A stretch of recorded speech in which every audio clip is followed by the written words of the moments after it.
Hi everyone, it's Amanda here. We live in the UK and we home educate, and that's what this channel is all about, just sharing a little bit about what we're learning as we walk this path. Today I want to talk about GCSEs versus the American High School Diploma. When we took our children out of school 4 years ago, which was about a year before the pandemic hit, we didn't quite know the plan. Sometimes you just make a decision and you work it out as you go along. We thought we might put them back into school. In fact, that was probably our main expectation. But the last few years didn't go to plan for anyone, did they? So now we find ourselves with a 14-year-old and nearly 13-year-old, and we need to make some decisions about what they're going to do for their final years of schooling and what qualifications they are going to pursue.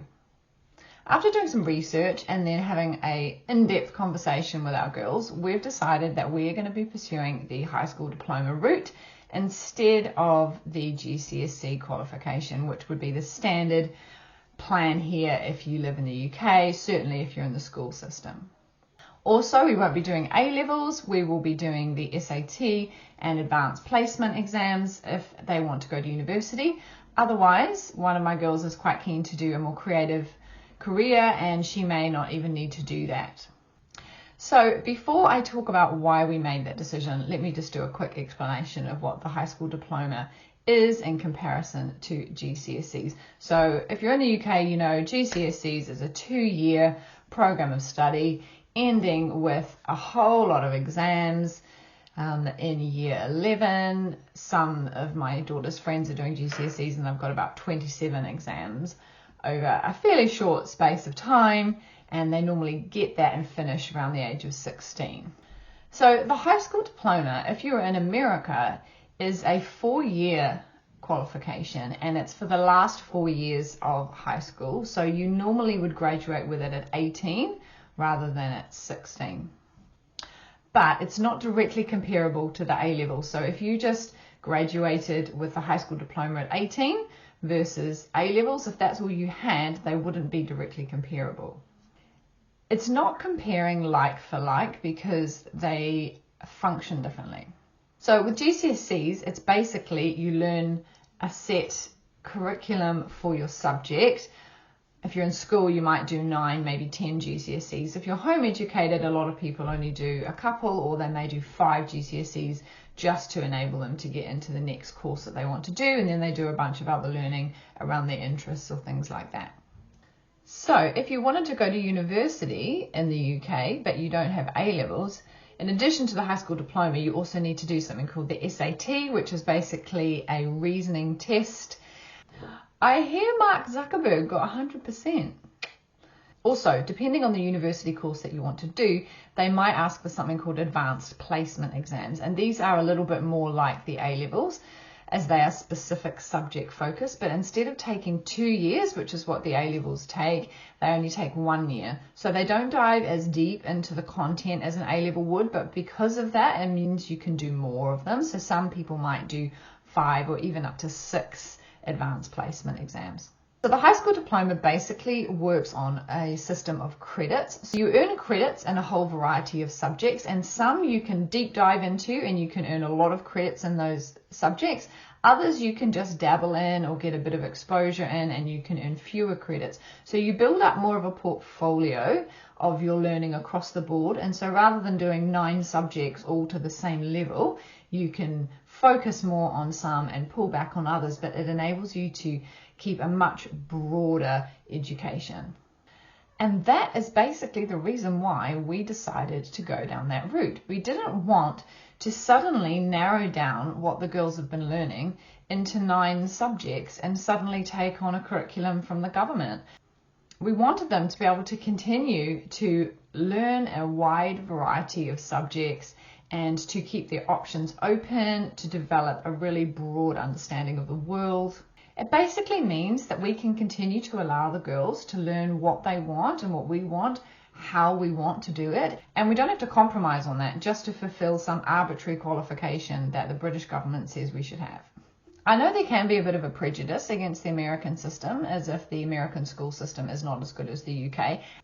That might be true depending on what state you're in, but it's also a bit superficial. So some states in America only require you to graduate with 24 credits. Other states require you to graduate with 28 credits. We're going to be graduating with 30 credits. So in the UK, if you want to showcase your knowledge, your ability, your hard work, it basically comes down to your exam grades. What GCSE grades can you get? What A-level grades can you get? That is the main way that students have to showcase what they're capable of. Of course, they can also do extracurricular activities, things like Duke of Edinburgh, all that can go on their personal statement when it comes to applying for university. But the main way that in the UK you can showcase yourself is through your grades. With the American model, there are still a number of ways that a student can showcase their ability. So firstly is the number of credits. As I said, we're going to be doing 30.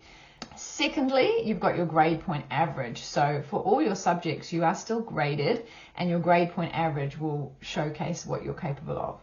Thirdly, you can also do honours in certain subjects. And if you are in America, doing honours is a little bit like doing the first year of a university degree. You've also got your SAT score. And finally, you do have your grades for the advanced placements. But because you've got a transcript, which is more of a portfolio, you also get to immediately showcase a whole lot of subjects that you might have been working in that go well beyond the 9 GCSEs or the 3 A-levels. Another reason we really liked the high school diploma is because we can tailor it more to their interests. So, for example, my oldest daughter is not particularly excited about science, but the program that we're going with requires 4 science credits. But we get to choose what those science credits look like. So rather than just doing biology, chemistry, and physics, we can choose from a much bigger pool of science topics if we want to. So she could focus in on botany, astronomy, neuroscience, health, climate science. We just get to choose, okay, what areas of science are you interested in? Let's focus on those. So the umbrella school that we've chosen to go with also requires 4 credits in electives. So they could do 4 different areas of learning that they're interested in, or they could just do 2 and do it to a deeper level and get 2 credits each, or if they're super passionate, they could do all 4 credits in one topic and go really deep. We're also required to do 4 maths and 4 English credits. Now, that's actually going to take both the girls to a higher level than they would do if it was just GCSEs. We also need to find 4 social sciences, which is fantastic because we can put things like economics, geography, law, history, world history, British history, classical history, psychology. You know, there's just a huge array of topics that we can put under there for 4 credits on social sciences. We also need 4 in physical education. So that could be 4 credits all on one sport or a whole mix of sports. So for my oldest daughter, she's going to be doing a mix of fitness, mountain biking, cycling, endurance challenge.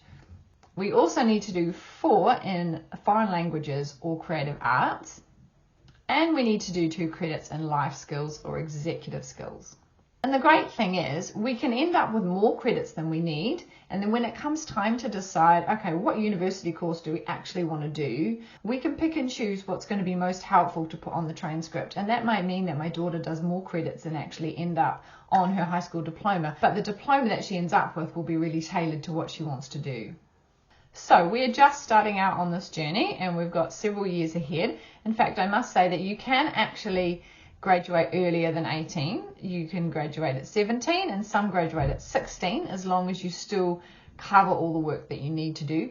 For my oldest daughter, we're aiming to graduate her at 17 and then have that final year, 17 to 18, be where she can focus on doing the SAT and the advanced placement exams, by which point she will hopefully have decided what she wants to do next.